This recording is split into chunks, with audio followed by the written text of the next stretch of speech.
My name is Elvis Davis Kenneth. I'm a regulated Canadian immigration consultant for more than 10 years. So I'm going to explain to you a lot of changes has happened actually very recently in the Canada study visa applications and the procedures. So I'm just going to explain that. So one of the major changes is the cancellation of student direct stream. So student direct stream is basically they introduced a fast track study permit application stream, which is called a student direct stream, that is there in place for more than 6 years. The Immigration Canada cancelling or they just cancelled this stream as of November 8th, 2024.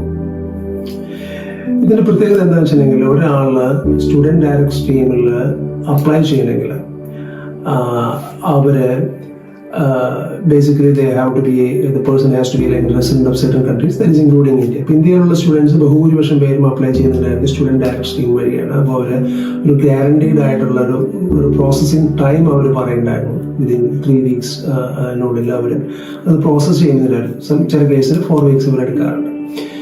നമ്മൾ ഇപ്പോഴും അതിന് വേണ്ട ഒരു requirement എന്ന് പറഞ്ഞാൽ അവന് mandatory ആയിട്ട് first year tuition fees മുഴുവൻ അവിടുത്തെ യൂണിവേഴ്സിറ്റി അല്ലെങ്കിൽ കോളേജിൽ അടയ്ക്കണമായിരുന്നു.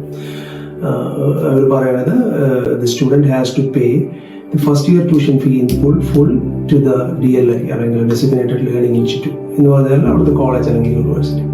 എന്നിട്ട് അത് അടച്ച് അതിന്റെ പ്രൂഫ് ഈ ആപ്ലിക്കേഷന് കൂടെ നമുക്ക് കൊടുക്കണമായിരുന്നു. That requirement is not there anymore because the student direct stream is not there. ഇപ്പോൾ സ്റ്റുഡൻറ്റിന് ജനറൽ സ്ട്രീമിലാണ് അപ്ലൈ ചെയ്യുന്നത്. That is not a requirement even though that is recommended. Another important aspect, സ്റ്റുഡൻറ്റിന് മാൻഡേറ്ററി ആയിട്ടുള്ള ഒരു ലാംഗ്വേജ് സ്കോർ റിക്വയർഡ് ആയിരുന്നു. Earlier അത് individual 6 IELTS ഓരോ ബാൻഡിലും വേണമായിരുന്നു. ലിസണിങ്ങിലും റീഡിങ്ങിലും റൈറ്റിങ്ങിലും സ്പീക്കിങ്ങിലും ഒക്കെ ഇൻഡിവിജ്വൽ 6 വേണമായിരുന്നു. Then they introduced some other language tests like something like that, PT or TOEFL, അതിന് certain required score വേണമായിരുന്നു. But as of now ഇപ്പോൾ നമുക്ക് അതിന്റെ റിക്വയർമെന്റ് ഇല്ല. IELTSന്റെ score 6 in each band required ആയിരുന്നു. ആ റിക്വയർമെന്റും ഇനി ആവശ്യമില്ല. പക്ഷെ even though it is not a mandatory requirement, I strongly recommend to have a decent language score, like something like IELTS with a decent score. Definitely recommend ചെയ്യണം because that is going to help to increase your chances of study visa application. Now, third point എന്ന് പറയുന്നത് GIC അല്ലെങ്കിൽ guaranteed income certificate. ഇതെന്താണെന്ന് വെച്ചിട്ടുണ്ടെങ്കിൽ ഒരു student അവിടെ പോകുമ്പോൾ, കാനഡയിലേക്ക് പഠിക്കാനായിട്ട് പോകുമ്പോൾ മേജറായിട്ട് അതിൻ്റെ എക്സ്പെൻസ് അവർക്ക് വരുന്നത് ഒന്ന് അവിടെ ഫീസ് നമ്മൾ യൂണിവേഴ്സിറ്റിയിലേക്ക് അടയ്ക്കുന്നതാണ്. Another major expense is there living expense. അപ്പോൾ ഈ STS സ്കീമിനകത്ത് അവർ ഫസ്റ്റ് ഇയറിലേക്ക് വേണ്ട ലിവിങ് എക്സ്പെൻസ് അതിനൊരു സ്റ്റാൻഡേർഡ് ഗവൺമെന്റ് ഓഫ് കാനഡ ചെയ്തിട്ടുണ്ട്. ആ ലിവിങ് എക്സ്പെൻസ് സ്റ്റുഡന്റിന്റെ അക്കൗണ്ടിൽ നിന്നും അവിടെയുള്ള ഒരു ഓതറൈസ്ഡ് ആയിട്ടുള്ള ബാങ്കിൽ, ഇമിഗ്രേഷൻ കാനഡ ഓതറൈസ്ഡ് ആയിട്ടുള്ള ബാങ്കിൽ സ്റ്റുഡന്റ് അക്കൗണ്ട് ഒരു GIC എന്ന് പറയുന്ന സ്പെഷ്യൽ അക്കൗണ്ട് ഉണ്ട്. ആ അക്കൗണ്ടിലേക്ക് ട്രാൻസ്ഫർ ചെയ്ത് അതിന്റെ പ്രൂഫ് കൊടുക്കണമായിരുന്നു. ആ എമൗണ്ട് എന്ന് പറയുന്നത് കാനഡയിൽ ഏത് യൂണിവേഴ്സിറ്റിയിൽ പഠിക്കുകയാണെങ്കിലും സ്റ്റുഡന്റ് അവിടേക്ക് ട്രാൻസ്ഫർ ചെയ്യേണ്ട എമൗണ്ട് എന്ന് പറഞ്ഞാൽ $20,635 കനേഡിയൻ ഡോളറാണ്. ആ requirement is not there anymore. ഇപ്പോൾ ഇത് അടയ്ക്കണമെന്ന് നിർബന്ധമില്ല, പക്ഷെ you can provide other proof of your financial ability for your to support your study permit application. Okay, so another point is basically it was required to take an upfront medical examination before you submit the study permit application. Upfront medical examination എന്ന് പറയുന്നത് they have a list of physicians all over the world. ഇപ്പോൾ കേരളത്തിലാണെന്നുണ്ടെങ്കിൽ ട്രിവാൻഡ്രത്ത് മാത്രമേ അതിന് സൗകര്യമുള്ളൂ. കുട്ടികൾ സാധാരണ ചെയ്യാറുള്ളത് ട്രിവാൻഡ്രത്ത് പോകും. ഇനി അതല്ലെങ്കിൽ ബാംഗ്ലൂരോ അല്ലെങ്കിൽ ചെന്നൈയിലോ പോയിട്ട് അവിടെയുണ്ട് ഡെസിഗ്നേറ്റഡ് ആയിട്ടുള്ള ഫിസിഷ്യൻസ് ഉണ്ട്, പാനൽ ഫിസിഷ്യൻസ് ഉണ്ട്. അവിടെ പോയിട്ടാണ് ഈ പറയുന്ന അവരുടെ മെഡിക്കൽ എക്സാമിനേഷൻ അവർ എടുക്കാറുള്ളത്. അത് അപ്ഫ്രണ്ട് ആയിട്ട് എടുക്കണം എന്നുണ്ടായിരുന്നു SDSൽ, which is not there anymore. അവർ പറയുമ്പോൾ അവർ ആവശ്യപ്പെടുമ്പോൾ മാത്രം നമ്മളത് എടുത്താൽ മതി ഈ പറയുന്ന മെഡിക്കൽ എക്സാമിനേഷനെ സംബന്ധിച്ചിടത്തോളം. Another requirement is a letter of acceptance from a DLI. DLI means Designated Learning Institute.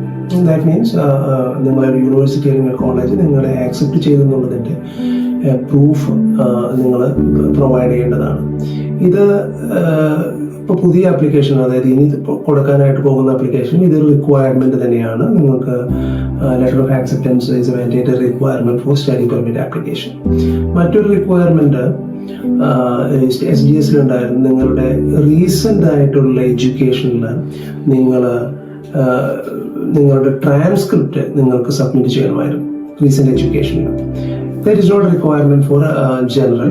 Recent ആയിട്ടുള്ള എഡ്യൂക്കേഷനിൽ നിങ്ങൾ ഫൈനൽ നിങ്ങൾക്ക് let us say somebody is completing their BTech and they are someone going for an MS program in Canada. നിങ്ങളുടെ final transcript വന്നിട്ടില്ലെങ്കിൽ പോലും ബാക്കിയുള്ള കാര്യങ്ങൾ പക്കയാണെങ്കിൽ ഒരുപക്ഷെ നിങ്ങൾക്ക് നിങ്ങളുടെ സ്റ്റഡി പെർമിറ്റ് നിങ്ങൾക്ക് സബ്മിറ്റ് ചെയ്യാൻ പറ്റും വിത്തൗട്ട് ദ ഫൈനൽ ട്രാൻസ്ക്രിപ്റ്റ്. അതാണ് ബേസിക്കലി ഇതിനകത്തുള്ള വ്യത്യാസം എന്ന് പറയുന്നത്. ഞാൻ ഒന്നും കൂടി സമപ്പ് ചെയ്യാം. ലെറ്റർ ഓഫ് ആക്സെപ്റ്റൻസ് 2 കേസിൽ നമുക്ക് വേണം. ഫൈനൽ ട്രാൻസ്ക്രിപ്റ്റ് എന്ന് പറയുന്നത് നമുക്ക് ഉണ്ടാകുന്നത് വളരെ നല്ലതാണ്. അതില്ലെങ്കിൽ അതിന് പ്രോപ്പറായിട്ടുള്ള എക്സ്പ്ലനേഷൻ ഉണ്ടാവണം. Language score, IELTS, it doesn't have to be IELTS, but make sure you have sufficient proof for your language ability. Fees, it is not mandatory 1-year fee, but definitely recommended. Or if it is not mandatory 1-year tuition fee, the GIC, but definitely recommended to have a sufficient proof of fund for your living expense. അപ്പോൾ ഇതാണ് പുതിയ ഇതിനകത്ത് വരുന്ന വ്യത്യാസം എന്ന് പറയുന്നത്. പിന്നെ നേരത്തെ അവരൊരു 20 വർക്കിംഗ് ഡേയ്സിനുള്ളിലുള്ള പ്രോസസ്സിംഗ് അവർ ഗ്യാരണ്ടി ചെയ്യുന്നുണ്ടായിരുന്നു. That is not going to be here. Medical doesn't have to be upfront. അവർ ചോദിക്കുമ്പോൾ നിങ്ങൾ ചെയ്താൽ മതി, നേരത്തെ ചെയ്യണമെന്ന് നിർബന്ധമില്ല. അത് ഇതിനകത്തുള്ള എക്സെപ്ഷനാണ്. ഇത്രയൊക്കെയാണ് ഈ സ്റ്റഡി പെർമിറ്റ് ആപ്ലിക്കേഷനിൽ ഈ SDS അവര് നിർത്തുമ്പോൾ ഉണ്ടാകാനായിട്ട് പോകുന്ന എഫക്ട്സ് എന്ന് പറയുന്നത്. അപ്പൊ ഇതൊക്കെയാണ് ബേസിക്കലി SDS അവർ ക്യാൻസൽ ചെയ്യുമ്പോൾ SDS നിർത്തുമ്പോൾ ഉണ്ടാകാനായിട്ട് പോകുന്ന വ്യത്യാസങ്ങൾ എന്ന് പറയുന്നത്. Hope these informations were useful for U.